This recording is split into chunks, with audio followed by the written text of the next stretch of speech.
নমস্কার বন্ধুরা, শুভ সকাল। রিপাস ডিমে সকলকে স্বাগতম। তোমরা সবাই কেমন আছো? আমি তোমাদের আশীর্বাদ ঠাকুরের কৃপায় ভালো আছি।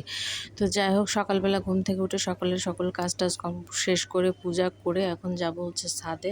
কারণ অনেকগুলো কাপড় ধুয়েছি, বলেছিলাম তো গত রাত্রেও ধুয়েছি, এবং কালকে সকালবেলা উঠেও আগে কাপড় ধুয়েছি। অনেকগুলো ছিল, সেগুলো যেগুলো বাকি ছিল সেগুলো ধুতে ধুতে জলও চলে যায়। এই তো বললাম, সে তো সমস্যা রয়েছে। জল চলে গেল, তারপরে স্নান করতে অনেকটা দেরি হলো। যাই হোক, কিছু করার নাই। বাসা বাড়ি একটা ঝামেলা, বাড়িতে থাকলে না হয় বিকল্প কোনো জলের স্নানের ব্যবস্থা থাকে, এখানে তো তাও থাকে না। তো যাই হোক, 2 ঘন্টা দেরি হলো আরও জলের অপেক্ষা করতে করতে। তো স্নান টান করে চলে গেলাম, মানে পূজা করে চলে যাচ্ছি ছাদে। এখন ছাদে চলে আসছি কাপড় মেলার জন্য। এত রোদ ছিল ছাদে যে কি বলবো। রোদে মনে হচ্ছে আমি নিজেই কাপড় কি শুকাবে, তার আগে আমি নিজেই শুকে পুড়ে ভাজা ভাজা হয়ে যাব। অনেক কষ্টে আর কাপড়গুলো মেললাম। আর ওইদিকে অনেকগুলো দড়ি ওই পাশের রাখা ছিল, ওই পাশে থেকে দড়িগুলো সব খুলছে, কারণ ওই পাশে বিল্ডিংয়ে ছাদে কাজ করতে জন্য এই পাশে আবার দড়িগুলো বাঁধছে, কি যেন আমার দড়িভাবে বেঁধে দিয়েছে। যাই হোক, সমস্যা নেই, দড়িটা ঠিক থাকলে হয়েছে, অত ঝামেলা নাই। তো একটা একটা করে কাপড় দিচ্ছিলাম। এদিকে তখন তাদেরকেও ফোন করেছিলাম যে ছাদে আসার জন্য, কারণ একা একা এতগুলো 2 বালতি কাপড় নিয়ে যাওয়া অনেক কষ্ট হয়ে যায়। ও আস্তে আস্তে এদিকে 12টায় প্রায় বেজে যাচ্ছে, এদিকে আসতে আসতে অনেকটা দেরি করতেছে। সে কারণে আমি আসছি ছাদে কাপড় মেলার জন্য। যে দেখতেই পাচ্ছ, ছাদে রাখছি ফোনটা রেখে, এই পাশে কাপড় দিচ্ছে, মাথায় কাপড় দিয়ে রাখছি, মনে হচ্ছে পুরো জামা টামা ভিজে একাকার হয়ে যাচ্ছে। মনে হচ্ছে বাতাস আছে, কিন্তু সে বাতাসটা যেন গায়ে লাগতেছে না, রোদের এত তাপ। ওখান থেকে আসার পরে মনে হচ্ছে আমি আর না, এরকম একটা ব্যাপার। মানুষ যে কষ্ট করে বাইরে, যেই রোদের মধ্যে যে মানুষ, মানে কত লোক যে বাইরে কাজ করতে হয়, তারাই জানে যে রোদে বাইরে কাজ করার কতটা কষ্ট, ভীষণ কষ্ট। যাই হোক, আমি তো অনেক আমার তো ভীষণই খারাপ লাগতেছে, মানে শরীর খারাপ লাগতেছিল এত রোদের মধ্যে কাজ করা। আর অনেকগুলো কাপড় ছিল, প্রায় তো ওই যে বললাম প্রায় 2 বালতির মতো।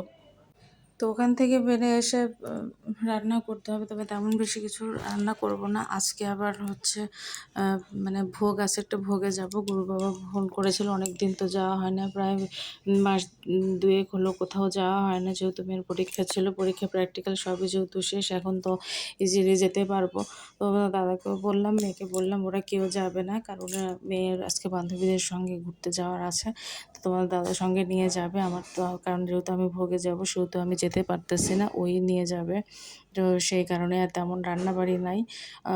শুধুমাত্র তারপরেও রান্না করেছি সব, মানে ট্যাংরা মাছের চচ্চড়ি তো ফ্রিজে রাখাই ছিল, তারপরে আবার একটু ডিম ভাজলাম, আবার একটু তরকারি করে দিলাম। তো যাই হোক, একটু ভাজাভুজি করে দিলাম, তো সেটা দিয়েই খাওয়া দাওয়া করলো, করে চলে যাবে। আর আমি আগে যাব, তারপরে ওরা যাবে। ওদের হচ্ছে 4:30টার দিকে যাওয়া, আর আমার তো যাওয়া দেরি আছে। তো যাই হোক,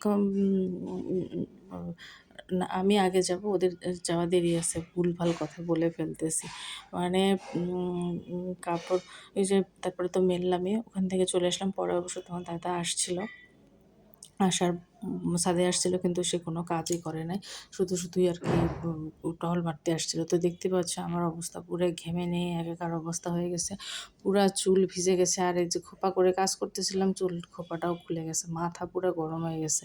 এখন যাব নিচে গিয়ে একটু রেস্ট নেবো। মনে হচ্ছে পুরাটা স্নান না করলে মনে হচ্ছে আবার একটু বাঁচতেছেন, এরকম একটা অবস্থা। যাই হোক, ওখান থেকে আসার পর 2টা ফ্যান দিয়ে বসে পড়লাম, এত বেশি গরম লাগতেছিল যে কী বলবো। যে দেখো, মানে লিফটে উঠেছি, লিফটেও মানে এর ভিতরেও যেন শান্তি পাচ্ছি না আমি কোনো জায়গায়। সাথে লিফটে যদি একটু বাতাস আসে, মানে থেকে যেন বাতাস আসে। তো যাই হোক, আমি আমার মুখ চোখের অবস্থা দেখলেই বুঝতেই পারতেছো কী অবস্থা। তো এদিকে যে কাপড়গুলো ছিল সেগুলো আমি আনি নাই, এগুলো তোমার দাদাকে নিয়ে আসতে বলছি। এর মধ্যে একটা অনেক বড় ঘটনা ঘটে গেছে, সেটা হচ্ছে তোমার দাদাকে টাঙ্কি, মানে জলের যে খাবারের জলের যে সমস্যা হচ্ছে সেটা ঠিক করতে গিয়ে পুরা বাসা আমার একদম ডুবায় ফেলে দিয়েছে। এইসব কাজ করতে করতে রাত 9:30 বেজে গেছে, আর কোনো ভিডিও করতে পারিনি। এই র্যাক ট্যাক সব কিছু মিক্সার দিয়ে সব ভিজে গেছে, এগুলোই পরিষ্কার করতে করতে দিন পার হয়ে গেছে আমার। আমি আর কখন কি ভিডিও করবো, পরে ক্লান্ত লাগতেছিল ভীষণই, সে কারণে আর তেমন কিছু করা হয়নি। এই তো অবস্থা, এটা পুরোটাই খুলে গিয়েছিল। আর এটাই লাগাতে পারতেছিল না, এর পাকামো করে মিস্ত্রি দরকার, টাকা দরকার, উনি বেশি মিস্ত্রি হয়ে গেছে। তো যাই হোক, এই তো ছিল ভিডিওটা। ভালো লাগলে অবশ্যই লাইক কমেন্ট করে দিও। টাটা।